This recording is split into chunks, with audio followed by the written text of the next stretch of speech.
Assalamualaikum warahmatullahi wabarakatuh. Alhamdulillahi rabbil alamin. Wassalatu wassalamu ala ashrafil anbiya'i wal mursalin, habibina wa maulana Muhammadin wa ala alihi wa sahbihi ajmain. Man yahdillah fala mudilla lah wa man yudlil fala hadiyalah. Qala al-musannif rahimahullahu ta'ala wa nafa'ana bi'ulumihi fid darain amin. Summa qala. Makalah yang ke-28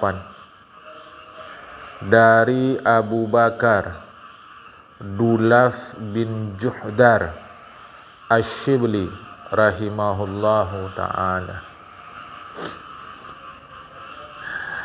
Beliau ini lahir dan besar di kota Baghdad, Irak, jamaah. Cuma dulu tak ada negara, dulu negeri. Maka tak dikenal negara, negeri.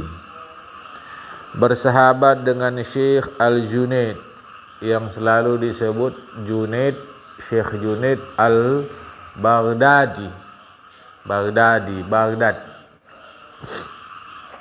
Dan orang-orang yang sezaman dengan Syekh Junaid. Madhab beliau madhab daripada Syekh Abu Bakar Dulaf bin Juhdar Asy-Syibli adalah Maliki. Madhab Imam Maliki. Walau di Baghdad tapi madhab Imam Maliki. Ya, Imam Maliki ini pemuka ulama Madinah. Umur beliau 80 tahun. Meninggal tahun 334 Hijrah. Bermakna abad ke-4 Hijrah. Sekarang abad ke-15. Jadi 11 abad yang lalu. Kuburannya ada di Baghdad. Dan beliau termasuk pemuka orang-orang yang mengenal Allah. Suka pakai bahasa Arab arif. Orang arifin.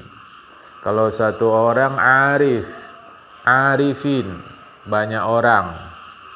Ini artinya yang mengenal Allah.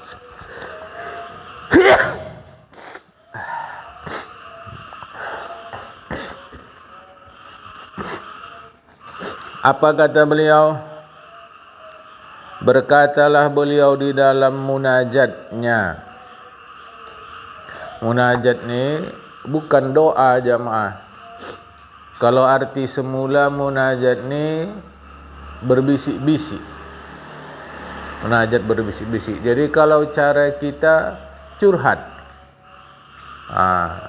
Ingat ya, curhat bukan mengeluh. Mengeluh tak boleh, kerana mengeluh artinya marah. Mengeluh itu artinya marah. Tapi menyampaikan keluhan itu bukan mengeluh. Menyampaikan keluhan ini maksudnya menyampaikan kelemahan diri kepada Allah. Misal, tak sanggup aku ya Allah, berat kali dah cobaan ni. Itu namanya munajat, menyampaikan keluhan.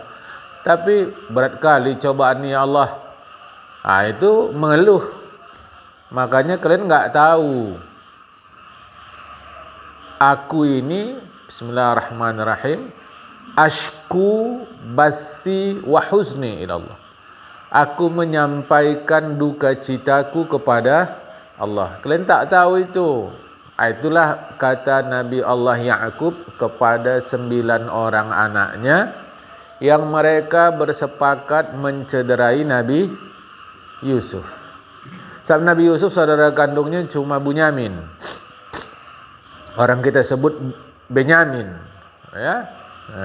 9 lagi dari lain mak.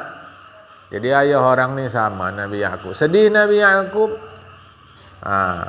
Sampaikan kepada anak-anak, ashku bathi wa huzni. Aku menyampaikan dukaku kepada Allah. Jadi bukan mengeluh, tapi menyampaikan kelemahan diri kepada Allah.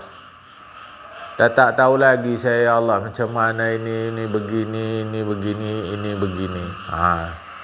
Jadi kita bukan menolak, tetapi menyampaikan kelemahan diri. Jadi bedakan mengeluh dari menyampaikan keluhan. Keluhan itu sama dengan kelemahan diri. Munajat, itu munajat, jamaah ya. Di dalam munajatnya beliau menyampaikan, Tuhanku, sesungguhnya aku suka memberikan semua pahalaku kepadamu, padahal aku memerlukannya. Ya? Beliau sampaikan macam ginilah jamaah, menunjukkan kelemahan. Contoh gini ya, aku suka berikan semua pahalaku kepadamu, padahal aku memerlukannya. Maksudnya perlu akan pahala-pahala itu.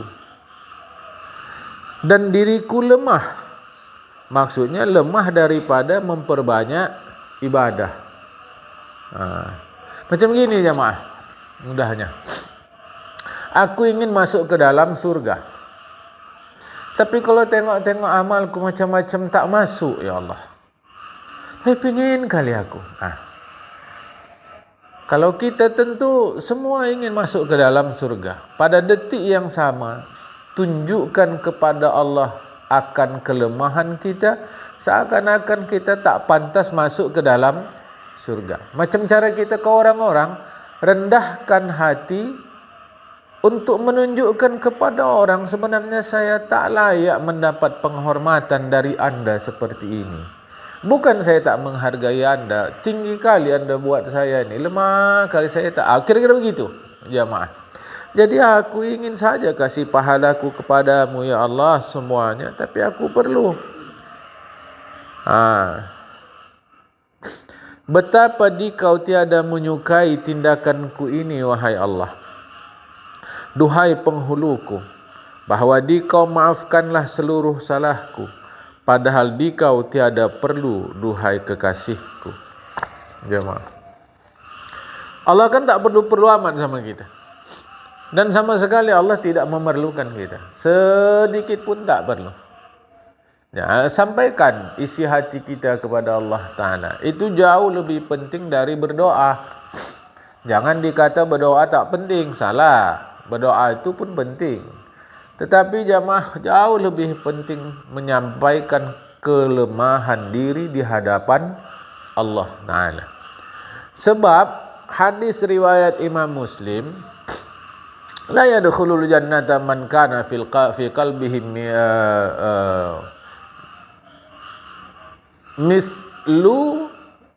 misqalu dzarratin, jamaah, min kibrin.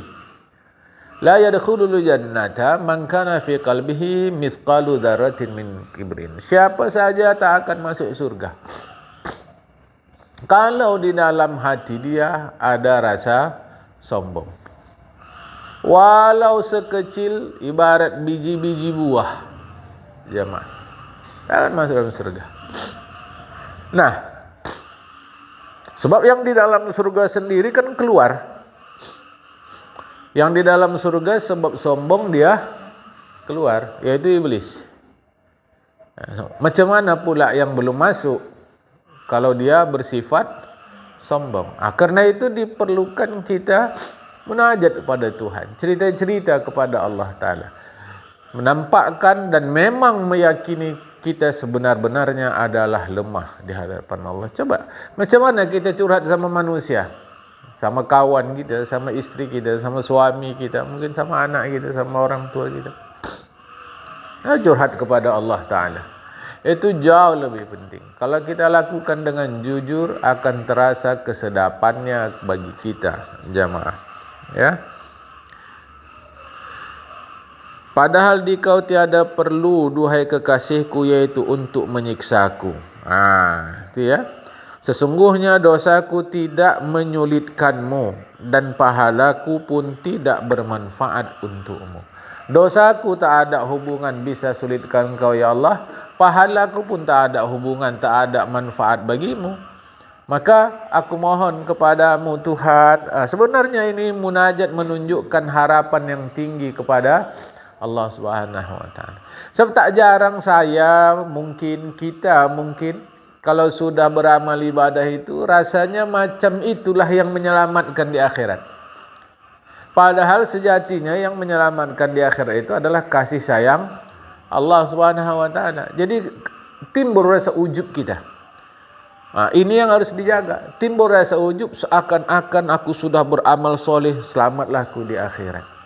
Bukan beramal soleh itu yang salah, tapi sikap kita terhadap amal soleh itu. Maka yang benar adalah semakin beramal sesungguhnya semakin sadar kita belum beramal. Itu yang mestinya. Semakin beramal kita sesungguhnya terasa memang macam belum beramal. Sebab terlampau banyak nikmat yang Allah berikan. Ya. Mata tak bisa kedip aja. Itu dah luar biasa sakitnya jemaah. Sehari ribuan kali mata kita kedap-kedip nih. Sehari. Tapi kita tak sadar. Karena itu tak pantas orang merasa sudah beramal soleh. Tak pantas. Mengapa tak pantas? So, nafas yang Allah berikan saja tak mampu kita syukuri sepenuhnya. Tak akan mampu jemaah. Nafas yang Allah berikan saja. Alhamdulillah kita belum perlu beli nafas. Sebahagian saudara kita yang di rumah sakit, mereka sudah membeli nafas. Sebahagian saudara kita di luar negeri Indonesia ini, hari-hari sudah beli nafas. Tapi alhamdulillah kita, Masya Allah, berikan kebagusan untuk kita. Jadi saya ingin ajak kita beramal soleh saja, titik. Jangan pernah tengok bahawa kita sudah pernah beramal soleh. Bila kita tengok kita sudah beramal soleh, ini berkemungkinan besar sekali orang ini ujub. Kerana tak sebanding tu jemaah. Dagu kita tegang aja udah bahaya. Dagu tegang aja. Ini alhamdulillah nih bisa goyang nih.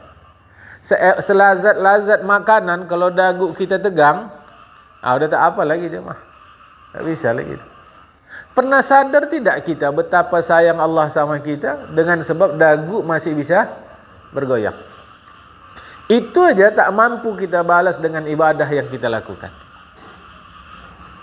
Artinya saya mau ingatkan kita, berbuat soleh aja dah, titik, usah tengok-tengok. Karena Allah tak perlu amal kita. Dan Allah tak perlu menyiksa kita, tak ada hubungan.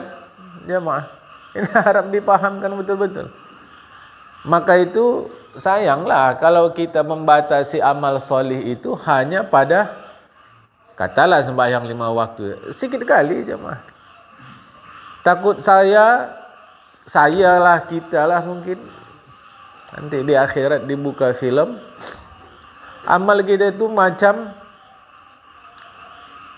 gula-gula tu, yang besar tu, apa? Gula kapas. Takut saya macam gula kapas. Tekan gula kapas tu, yang kecil aja. Takut saya amal saya begitu, amal kita begitu. Jadi tak ada isi. Macam kue bohong. Ya, kue bohong masih besar lagi. Gula kapas itulah. Jadi munajat ini menjelaskan sesungguhnya mengharap sungguh akan kasih sayang Allah Ta'ala. Macam kita ini jangan lagi berpindah dari salah ke benar. Maunya macam kita jangan lagi. Kita maunya berpindah dari baik ke lebih baik. Kalau macam kita masih berpindah dari salah ke benar juga, zahirnya kita ni bukan anak-anak lagi. Secara adatnya kita makin dekat ke garis finish. Secara adat lah, mati itu kan rahasia Allah Ta'ala. Ini mana tahu kan. Maunya kita jangan pindah dari salah ke benar lagi. Dari baik ke lebih baik, dari baik ke lebih baik. Enggak bisa pakai kalimat nantilah, tunggu dah lapang-lapang kerja ni. Tak bisa. Oleh kerana jangankan kita, Israel sendiri pun tak tahu kapan dia menjemput orang. Tak tahu, perintah Allah buat, ya. Telah mengijazahkan kepadaku, kata Syekh Nawawi Al-Bantani, sebahagian orang alim, bahawa ku baca setiap selesai sembahyang Jumaat sebanyak 7 kali 3 bait berikut. Ya jemaah, kan? Ini yang selalu dibaca ini. Ilahi lastu lil firdausi ahla wala aqwa ala naril jahimi fahab li zallati waghfir dhunubi fa innaka ghafirudz dzanbil azim wa amilni muamalatal karimi wa sabbitni ala nahjil qawimi. Duhai Tuhanku, tiada layak diriku ke syurga Firdaus, dan tiada pun aku kuat menerima siksa neraka jahim. Kalau gitu di mana? Begitu, kan? Maafkanlah salahku dan ampunkanlah dosaku. Sesungguhnya Dikau pengampun dosa besar. Ya. Mohon ku sikapilah daku sebagai sikap orang mulia. Macam mana kalau orang mulia bergaul kepada orang bawahan? Dia berbeda itu jemaah. Dia pasti menjaga harga diri dia. Dikau teguhkanlah daku di jalan yang lurus. Ini bukan Al-Quran hadis nih. Bukan. Ini bacaan biasa saja. Bacaan biasa disusun oleh para ulama sebagai bentuk syair. Bagus kau baca-baca ini setiap selesai sembahyang Jumat. Mengapa dibuat sembahyang Jumat? Itu hari raya. Hari sekarang pun buat, apa masalah jemaah? Bukan mesti hari Jumat saja. Jumat itu hari kebesaran. Baca ilahi lastu lil firdausi ahla wala aqwa ala naril jahimi, dan seterusnya. Baca jemaah. Jadi kita sadar sesungguhnya kita memang tak layak masuk ke dalam surga. Karena terlampau mulia surga itu. Masih bagusan baju undangan kita dari sembahyang kita lagi. Kalau baju undangan kita kira-kira dah setahun, rasa kita tak cocok lagi, mau beli yang baru. Wanginya luar biasa, halusnya luar biasa. Sembahyang ini macam mana? Ya, saya mau jelaskan, bukan supaya putus asa, tidak. Supaya kita sadar diri, jangan ujub atas amal solih yang sudah kita lakukan. Masih lebih rapi kita undangan dari sembahyang lagi. Itu zahir. Konon lagi batinnya. Jamaah. Bagi yang begitulah, bagi yang tak begitu, alhamdulillah, kan? Bagi yang itu kita perbaiki. Kita perbaiki kita. Aku tak layak masuk surga ya Allah, tapi masuk neraka tak kuat. Macam mana kuat masuk neraka sedangkan kena api kecil sikit aja dah menggelupur. Karena itu aku mohon ya Allah, fahabli zallati waghfir dhunubi. Ya, maafkanlah salahku, ampunkan dosaku, karena Engkau pengampun. Engkau pengampun. Mohon aku ya Allah, sikapilah daku macam mana orang mulia bersikap. Teguhkanlah aku di jalanmu yang lurus. Jadi jamaah, ini pun dah pernah saya sampaikan di pengajian kita ini. Kita meminta kepada Allah hidayah dalam surah Al-Fatihah itu bukan hidayah pindah dari sesat ke benar. Kita minta hidayah supaya Allah teguhkan di jalan lurus. Itu yang kita minta. Ihdinas siratal mustaqim. Ya Allah, tunjukilah kami ke jalan yang lurus. Berarti sekarang sedang sesat. Kita minta hidayah supaya pindah ke jalan lurus. Bukan. Yang kita minta hidayah persis seperti yang disebut di sini. Berilah kami hidayah supaya teguh di jalan lurus. Karena tak ada jaminan orang yang rajin sembahyang sekarang besok sembahyang. Itu nggak ada jaminan. Saya rasa pengalaman hidup kita masing-masing mengajarkan itulah jemaah. Bukan tanggung elok dia sembahyang. Jadi contoh kita pun dia. Tapi belakangan kita tengok tak sembahyang lagi. Jemaah, ilmu agama tinggi, sembahyang tidak. Tapi bukan tanggung kita tengok jahatnya dia. Sampai-sampai terbersit di hati kita, ngapalah tak dicabut Israel nyawa dia. Kan? Ngapa tak dicabut Israel nyawa dia?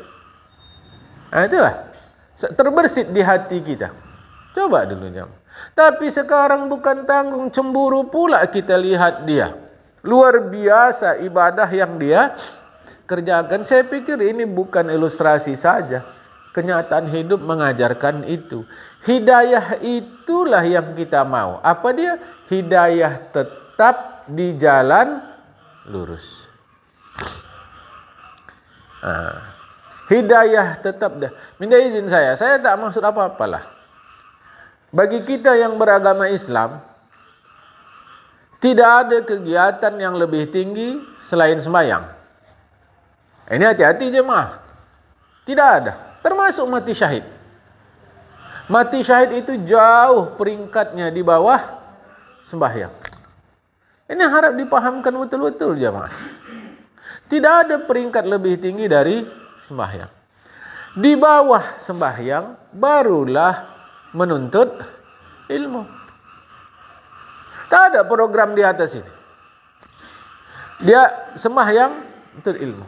Sembahyang menuntut ilmu. Tak ada lain. Bismillahirrahmanirrahim. Wa ma khalaqtul jinna wal insa liya'budun. Ibadah. Ibadah tertinggi sembahyang. Baru bismillahirrahmanirrahim. Yarfa'illahu alladhina amanu minkum walladhina utul ilma darajat.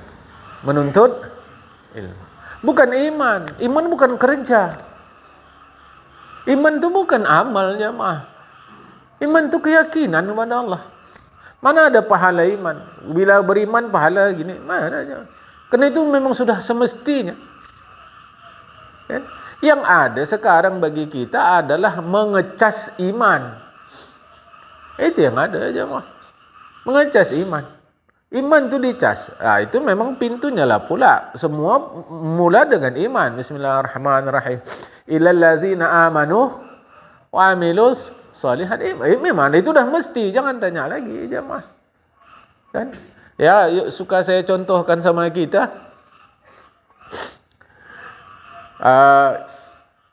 Udah mesti memang begitu. Tak ada yang lain lagi. Saya mau makan dulu. Saya mau makan. Udah mesti itu dalam pikiran kita. Adat kita lah, mesti nasi. Begitu kira-kira jemaah. Kan? Ya adat kita sini nasi lah, kan? Sudah mesti tu, usah tanya lagi tu. Kalau makan pasti masuk di dalam dia minum. Mesti ada apa dia? Tempat nasi tu. Maukah piring, maukah plastik, mesti begitu. Jadi iman sudah tentu, maka kita tak bincang lagi jemaah. Kan?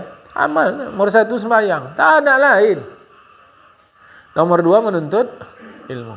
Menuntut ilmu ni dari buayan lalu ke liang lahat. Barulah kegiatan-kegiatan lain di bawah ini. Barulah yang lain-lain jemaah. Sama ada menuntut ilmu ni kita belajar atau kita menyampaikan pelajaran. Terus menerus sampailah mati jemaah. Kan? Baik. Kita teruskan. Hikayat lah ini ya, hikayat. Tapi hikayat orang soleh. Hikayat. Asyibli menjumpai Ibnu Mujahid. Asyibli menjumpai Ibnu Mujahid. Kemudian Ibnu Mujahid memeluknya dan mencium di antara kedua matanya. Ditanya orang tentang perbuatannya itu, dia pun menjawab, Aku bermimpi bertemu Rasulullah Muhammad sallallahu alaihi wasallam. Ini saya potong dulu.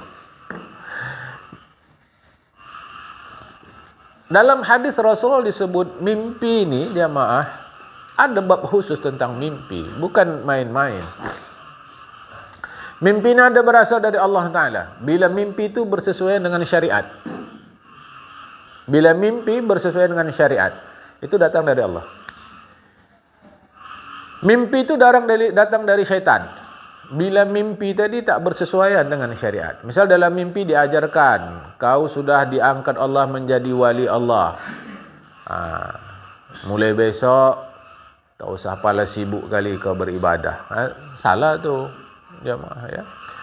Yang ketiga, mimpi bawaan masalah hidup. Disebut dalam kitab mimpi bawaan kegiatan siang. Okey.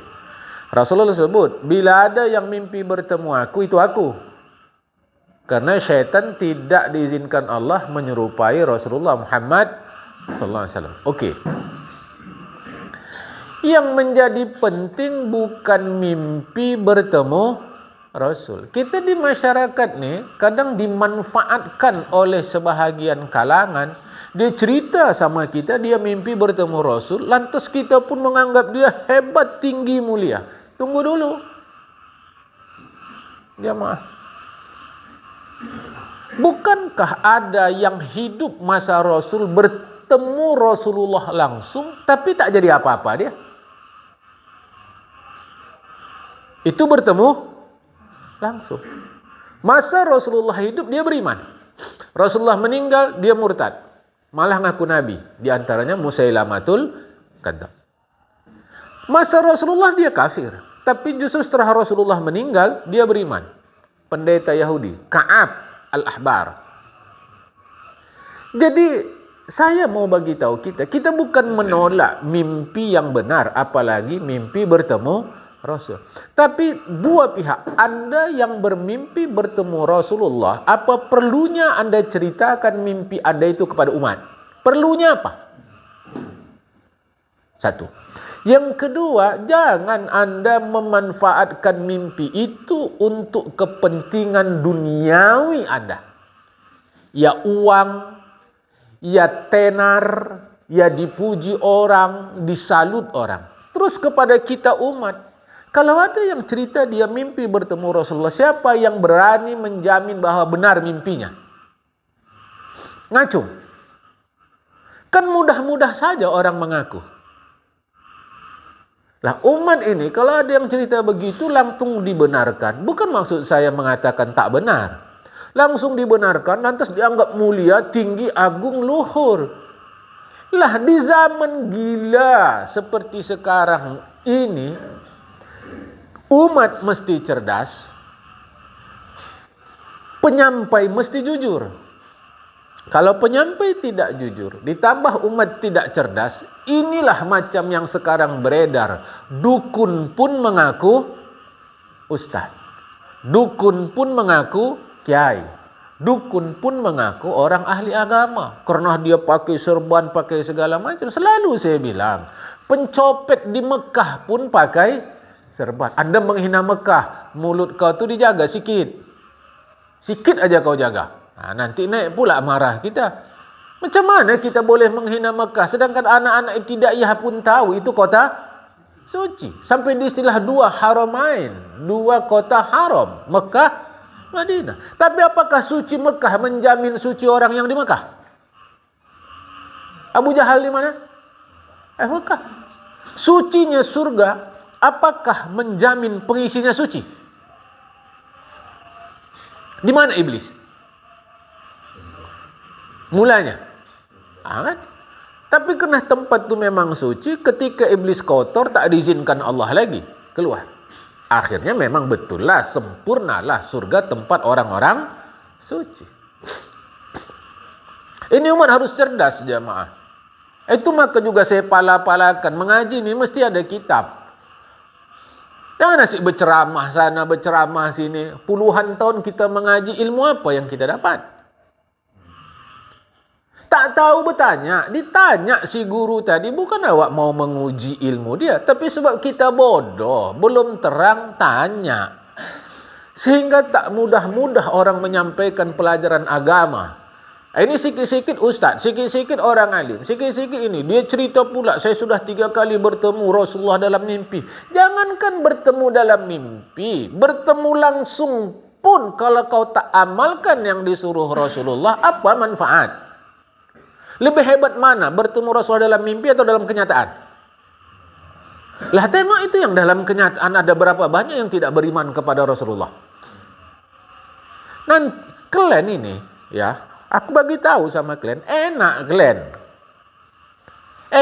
kalian. Nanti akan ada orang yang beriman dan mencintai aku, tapi mereka nggak pernah jumpa aku. Ada ya Rasulullah, ada, itulah umatku yang belakangan, kata Rasulullah. Kalian enak sama sahabat.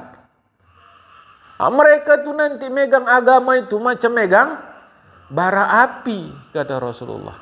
Tapi mereka beriman, mencintai aku, nggak pernah jumpa sama aku. Coba tuh jamaah. Rasulullah terang-terang. Saya sengaja menyampaikan mimpi, karena makin belakang aku tengok makin melarat-larat nih masalah nih. Suka kali, salut awak Tuan Syekh. Ini jumpa dia sama Nabi Khidir. Kita bukan tolak persoalan Nabi Khidir.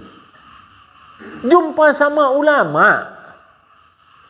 Ini mau hati-hati. Saya ingin yang mengaji ini cerdaslah jamaah. Jangan capek kali habis hidup kita nih.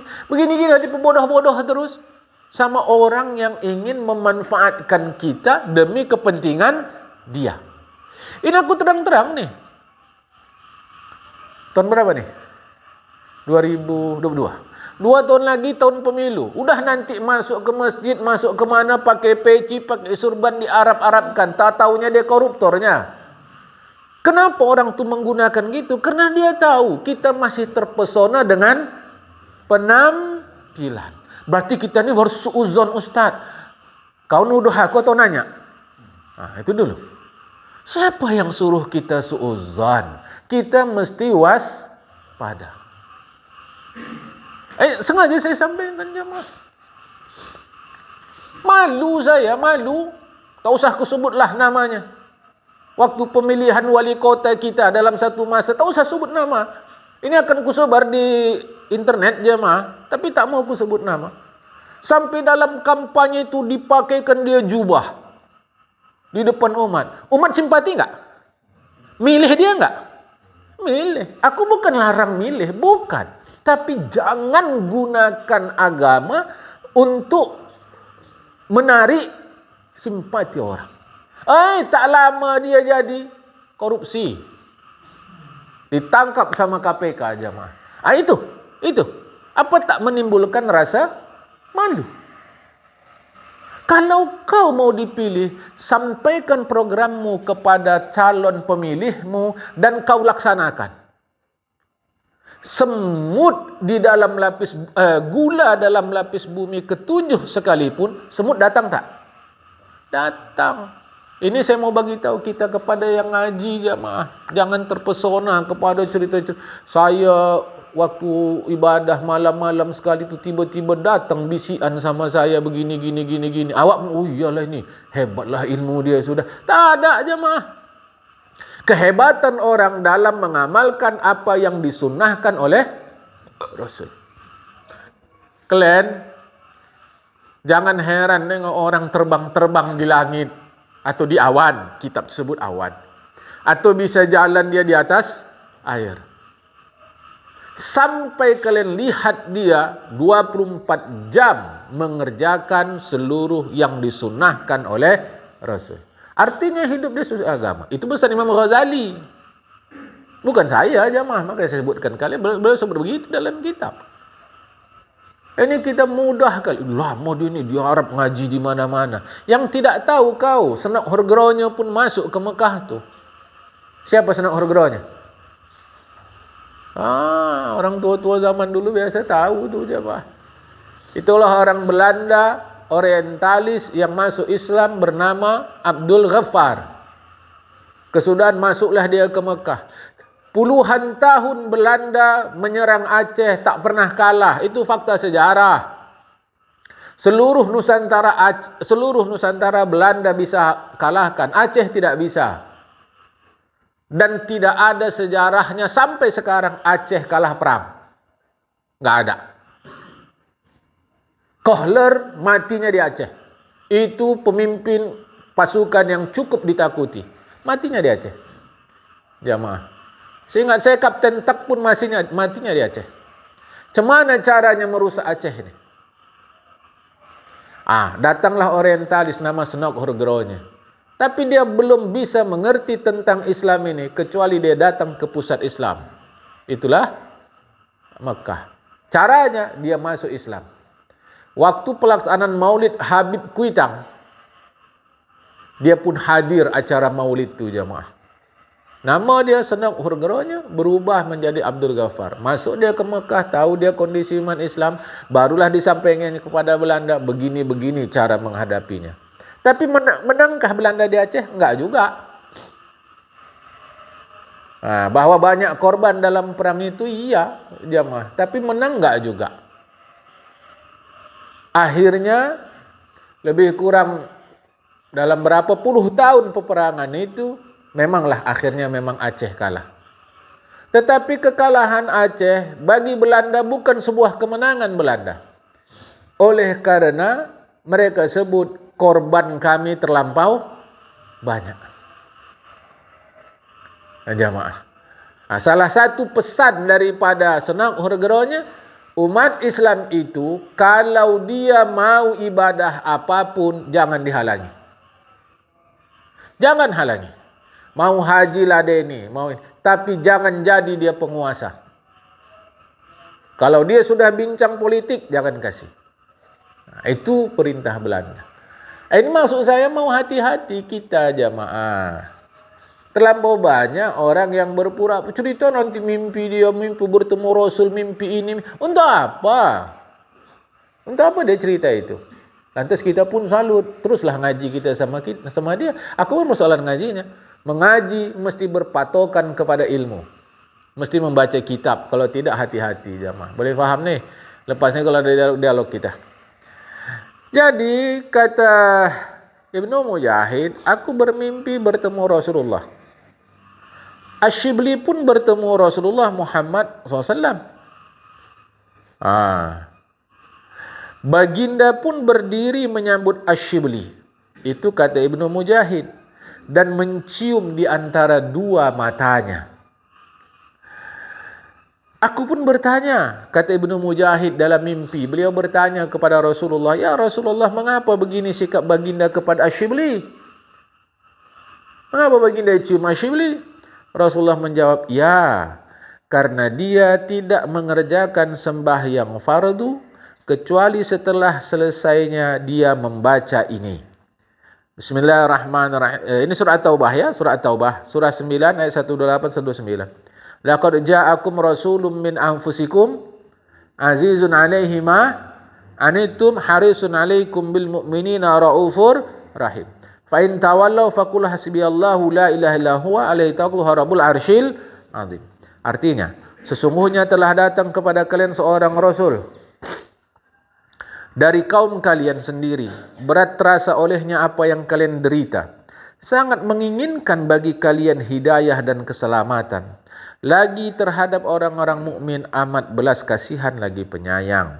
Jika mereka berpaling, orang-orang kafir berpaling tidak mau mendengar dakwah Rasulullah, maka katakanlah, wahai Muhammad, cukuplah bagiku Allah, tidak ada Tuhan selain Dia.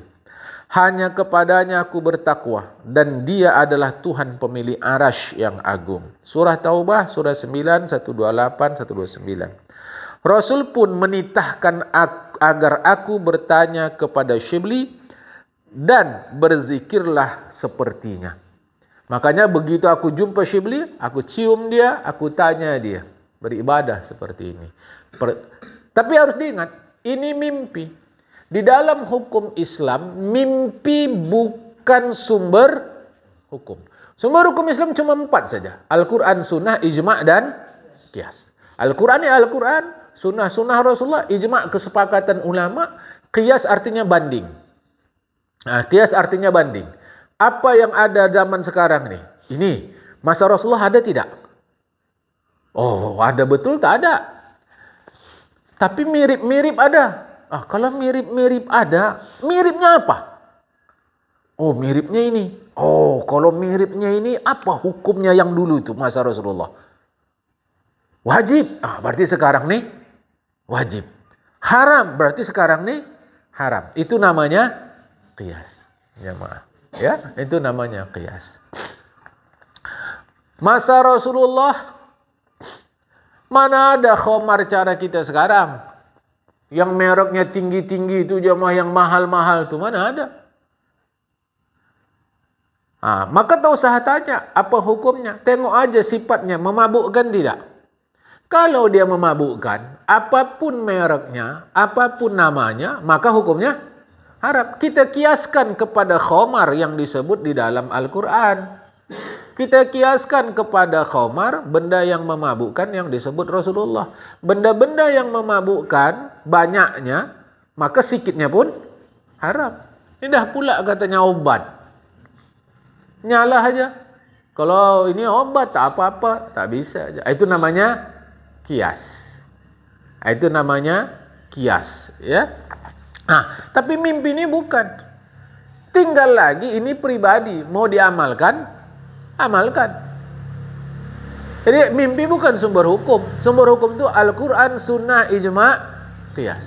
Jangan jadi cerita karton agama ini. Tapi saya dapat dalam mimpi. Dalam mimpi itu ayah saya, mak saya yang sudah meninggal, anak saya yang sudah meninggal, dia berpesan, amalkan ini. Tengok pada agama, Al-Quran, Sunnah, Ijma', Qiyas. Yang dipesan dalam mimpi itu betul tidak?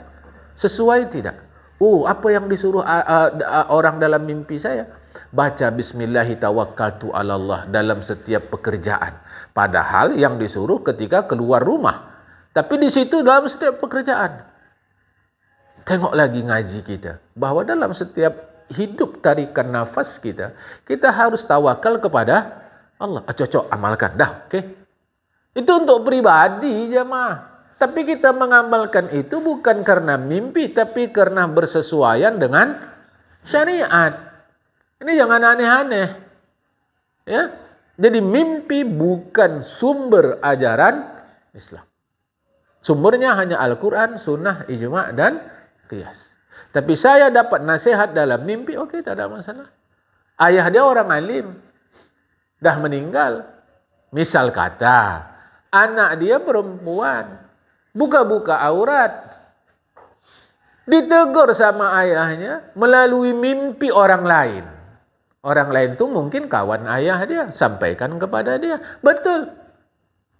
Tapi diamalkan ini bukan karena mimpi. Karena memang agama suruh tutup aurat. Begitu jemaah. Ini mau hati-hati nih. Nggak kapok-kapok kita. Orang menggunakan agama untuk bohong-bohongi kita dari dulu. Begini-gini saja. Ini saya mau bagi tahukan betul ya. Ikutkan agama Allah Ta'ala ini. Baik, kita teruskan. Makalah yang ke-29.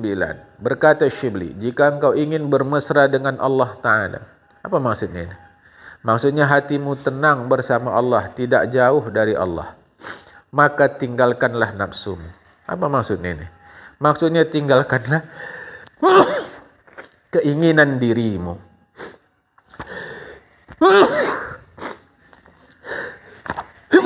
Masya Allah. Jadi kata Syibli, kalau ingin tenang bersama Allah dan tidak jauh dari Allah, tinggalkan nafsumu. Tinggalkanlah keinginan dirimu. Macam mana kita meninggalkan nafsu? Tidak mungkin jamaah. Sebab hidup ini sebab nafsu. Hidup ini sebab nafsu. Kalau tak ada nafsu, tak ada hidup. Yang makan, nafsu. Yang berhubungan badan, nafsu. Kalau tak ada nafsu macam mana? Jadi apa maksud Syekh Syibli ini? Apa maksud dia? Nafsu itu dipenuhi keinginan dia tapi dibimbing oleh agama. Nafsu itu dipenuhi dia, tapi dibimbing oleh agama. Kita kan suka sama perempuan. Perempuan kan suka sama laki-laki. Penuhi nafsu itu jangan ditahan. Tapi ikuti agama melalui nikah. Kita suka sama makanan. Kalau kita tak suka sama makanan, tak ada kehidupan ini, jamaah. Tapi penuhi apa kata agama. Kata agama, halal Allah. Halalan thayyibah. Ingat nih ya, rumusnya. Halalan thayyibah. Bukan thayyiban, halalan. Halal dulu. Semua orang mesti masuk ke halal. Halal dulu, tak ada lain. Halal dulu. Jadi tak ada tawar-menawar nih. Di halal tak ada tawar-menawar. Ya kan kalau darurat boleh. Jangan begitu cara membantah. Itu hukum darurat. Yang halal dulu. Baru tayyib. Ya Allah ya salam.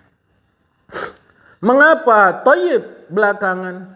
Karena tidak mesti benda halal tayyib bagi seseorang. Benda itu halal, tapi belum tentu tayyib, belum tentu baik bagi seseorang. Contoh, kerang itu halal haram? Halal. Tapi ada orang kalau makan kerang pening kepala dia. Berarti tak tayyib bagi dia.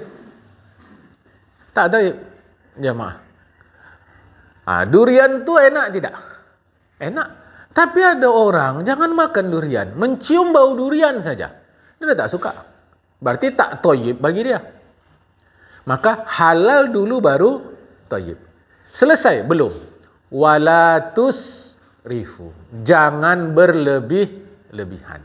Nah jadi yang dimaksud Syekh Shibli dalam Syekh Shibli ini adalah ketika nafsu menjadi pimpinan.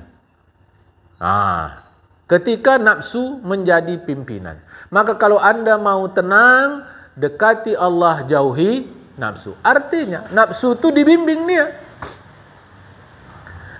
Saya suka nih sama perempuan, saya suka nih sama laki-laki. Macam mana cara dia? Apa kata Tuhan? Nikah. Penuhi dia. Saya suka benda ni, saya suka makanan ini. Apa kata agama? Halalkah dia tidakkah? Oh, tak halal. Saya tak mau. Jamaah saya harus bagi tahu nih, tapi janganlah salah faham sampai akhir masa nanti saya tak tanggung jawab. Kata yang sudah makan B2 itu sedap. B2 itu kasih kecap aja lah enak kali kata. Jangan gara-gara cakap saya begini nanti dicoba pula. Try pula. Tapi kita kan tidak.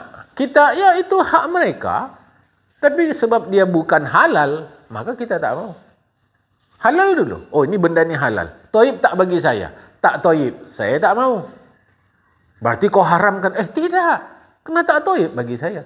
Oh, ini thayyib. Tapi saya tak mau tusrifu. Israf. Berlebih-lebihan. Jadi maksud beliau di sini ya seperti itu tadi. Ya. Maka tinggalkanlah nafsumu. Tinggalkanlah keinginan dirimu. Setelah matinya, cerita dulu. Setelah matinya Syibli ditanya seorang dalam mimpinya. Mimpi bertemu ulama. Sedap kan? Mimpi bertemu ulama. Ditanya orang. Wahai Tuan Syibli, bagaimana keadaannya? Jawab beliau, Allah Ta'ala bertanya. Allah Ta'ala bertanya kepadaku. Hai Abu Bakar. Abu Bakar itulah Syekh Syibli tadi. Yang kita awal ngaji tadi. Hai Abu Bakar, tahukah kamu? Panggilan beliau tu Abu Bakar. Ini macam kita juga. Sama ini sudah kita tiru-tiru nih. Nama kakak tu Kak PA. Tapi orang manggilnya bukan Kak PA, Mak Taing. Sampai matinya. Orang tak tahu nama dia. Mak Butet, kata orang. Anaknya nama Butet. Belakangan baru orang tahu. Kalau aku sebut tak baik pula. Kenapa bakal awak masukkan ni ke internet? Nanti terkenal pula aku, kata dia kan. Belakangan orang baru tahu nama dia Hajah A. Ya, ini nama, iyalah kata dia. Padahal orang dah lama bergaul sama dia, jemaah. Ini sudah kita pakai.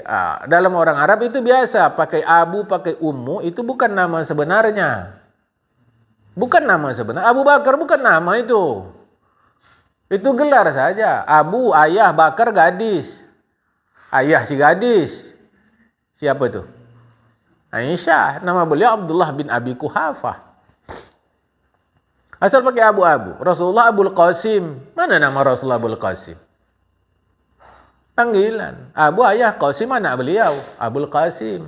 Nama beliau Rasulullah Muhammad sallallahu alaihi wasallam. Jadi asal pakai abu, pakai ummu, itu biasanya bukan nama bagi orang Arab. Istilahnya kunyah. Kaf nun ya tabulat. Kunyah. Istilahnya. Orang Arab tu kalau kasih nama dia ada macam-macam. Nanti kunyah, ada nama, ada laqab. Laqab tu gelar.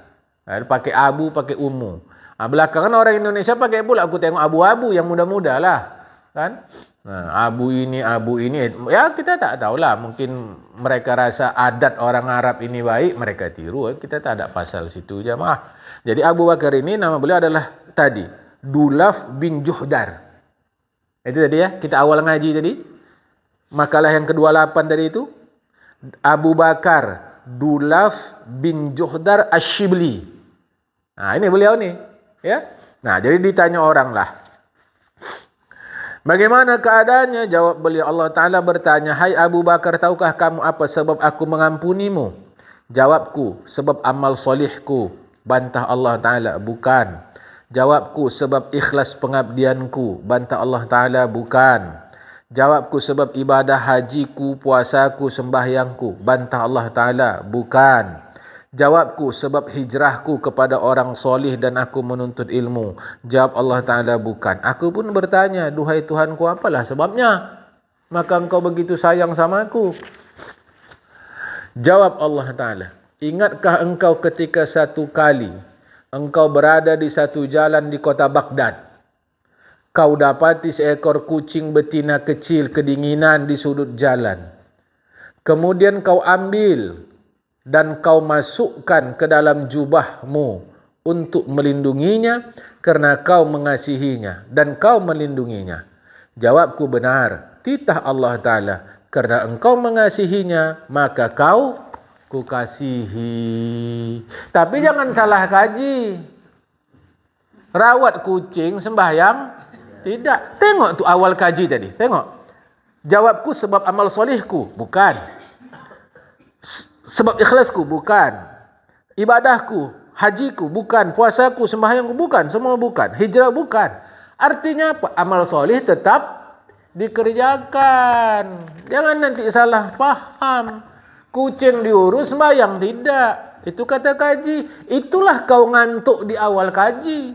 Pas kucing kau bangun, ngaji pun selesai. Itulah kau dapat. Ya aku tak tahu, kamu disuruh pegang kitab. Aku tak pandai baca. Sejak lahir rupanya ada orang pandai baca. Kan tidak. Siapa di antara kita yang pandai baca nih? Kan tak ada. Sebab kita lama-lama pandai. Kan itunya pula. Itu selalu saya katakan. Salah. Jadi bukan kucing tu. Sayang pun kau sama kucing, puasa kau, haji kau, sembahyang kau tak ada, silaturahmi kau tak ada, sedekah tak ada, yang pelitannya kau. Semua tak ada, tapi kau kalau sama kucing bukan tanggung. Sama orang kau tidak, bisa dia kerja. Untuk apa? Kucing ni pun kau biarkan, bisa dia cari makan. Itulah naluri itu. Kau pelihara kucing sampai kau beli makanannya mahal-mahal. Nanti kau makan di restoran, ada orang minta sedekah, cukup kau kasih gopek. Masukkan ke dalam surga gopek. Mana? Jangan potong gaji ni. Jangan potong gaji. Sebab nanti mau kita tu salah kaji. Ya. Baik. Makalah yang ke-30 bahagian akhir dari bab 22. Berkata Shibli lagi, kalau kalian dapat merasakan kenikmatan wuslah. Apa wuslah ni? Dekat dengan Allah Ta'ala. Kalau kalian dapat rasakan dekat dengan Allah, niscaya kalian tahu betapa pahitnya qati'ah. yaitu jauh dari Allah Ta'ala. Kalau kalian mampu rasakan enaknya suasana sejuk Brastagi, bukan merasa sejuk, semua orang pasti merasa sejuk kalau tapi mampu kita menikmati sejuknya suasana Brastagi itu. Terasa sama kita sedapnya, bukan sekedar sejuk. Kalau sejuk hidupkan AC sini pun sejuk, tapi terasa enak luar biasa lah tak didapati ini. Maka kau tak akan mau meninggalkan Brastagi tadi. Sampai ada bukit di Brastagi itu, bukit apa? Bukan Gundaling, Good Darling. Orang Belanda kasih nama tu Good Darling, tempat elok bercewek. Darling, ya bercewek dengan bini mereka lah, dengan nyonya-nyonya Belanda tu. Tempat mereka tu jemaah. Tempat mereka tu sejak zaman dulu. Itu awak sebut Gundaling, ya kan? Kalau tanya sama orang Karo pun mungkin apa arti Gundaling? Mungkin mereka pun tak tahu juga, kan? Goed Darling. Orang Belanda kan menyebutnya G itu jadi Goed, Goed, Goed Darling. Apa cara lidah Belanda lah, jemaah. Tak akan kita mau tinggalkan itu. Rasa dalam sedap. Kalau kalian dapat rasakan wuslah, kalian akan Kalau kalian dapat menikmati wuslah, niscaya kalian pasti tahu betapa tak enaknya qati'ah. Apa contoh? Supaya mudah paham. Lebih enak mana kita sembahyang atau makan? Jangan dijawab. Saking enaknya wuslah makan, sedang sembahyang pun makan. Saking tak enaknya sembahyang, sedang sembahyang pun tak terasa sembahyang. Begitulah orang-orang soleh wuslahnya kepada Allah. Kalau kalian tahu enaknya wuslah, rasa kalianlah pahitnya qati'ah. Kata Syekh Shibli, bukanlah kata saya. Buktinya kita. Sedap kali rasa kita makan tadi itu.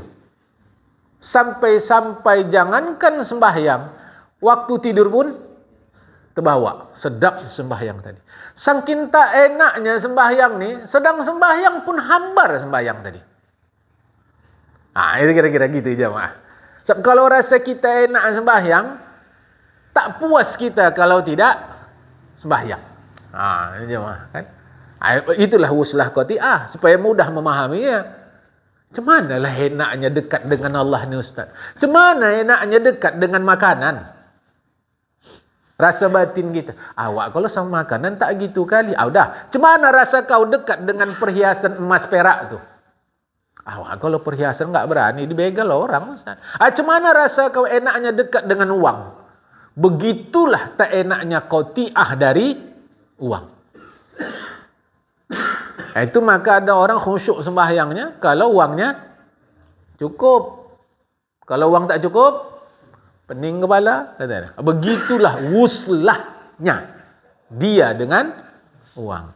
Saya nak menyampaikan yang disebut beliau saja, wuslah dan qati'ah. Wuslah dan qati'ah. Ya. Karena jauh dari Allah Ta'ala itu sesungguhnya siksa yang amat besar bagi para kekasih Allah Ta'ala. Di antara doa Rasulullah adalah Allahumma rzuqni ladzatan nazar ila wajhil karim wasyauqa ila liqa'ik. Ini doa Rasulullah. Artinya, ya Allah, berilah daku rezeki merasakan kelezatan melihat wajahmu yang mulia dan rasa rindu berjumpa denganmu. Tak usah bayang-bayangkan wajah Allah. Sedangkan wajah kita pun kita tak tahu. Siapa yang pernah nengok wajahnya? Ngacung. Siapa yang pernah nengok wajah? Foto tu itu bukan wajah kita. Itu rekaman wajah kita. Itu di kaca, itu bayangan wajah kita. Wajah sendiri pun tak nampak. Jadi usah diurus wajah Allah. Yang penting buat jalan menuju surga. Dah, itu aja jemaah. Hari ini sampai sini dulu. InsyaAllah kita sambung dalam ahad akan datang bab 33. Wallahul muwaffiq ila aqwamit thoriq. Assalamualaikum warahmatullahi wabarakatuh.